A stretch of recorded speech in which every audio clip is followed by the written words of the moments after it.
Hi, I'm Annie McDermott and I'm going to read from my translation of Brickmakers by the Argentinian writer Selva Almada. It's a novel about two rival families of brickmakers in the north of Argentina, and I'm going to read from the very beginning of the book.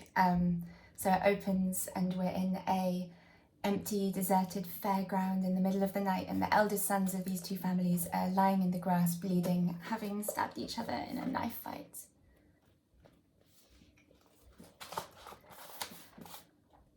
The Ferris wheel has emptied out, but the seats are still swaying gently.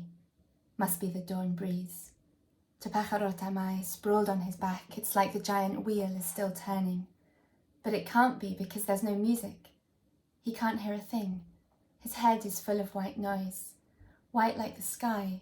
He's never seen it this way, with the ride partly silhouetted against it, a blurry smear of machinery, which is all his eyes can take in. He squints in case that stops the spinning. It makes it worse. He feels dizzy, and now it's not just the Ferris wheel moving, but the whole world. He feels dizzy just like when he was still on the ride.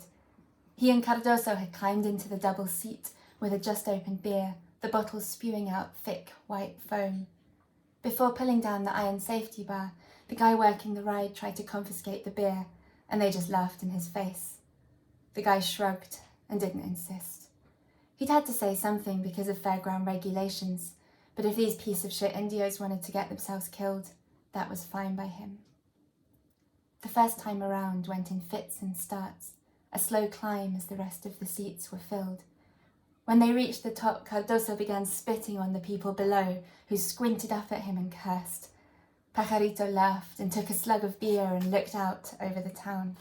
The lights, dense along the streets in the centre, thinned towards the outskirts. Over La Cruceña, his neighbourhood, there was only a handful. Then the wheel picked up speed and they were spinning like crazy. They let out high-pitched Sapucai shrieks and went on swigging from the bottle. Cardoso whooped and shook his head like a wet dog.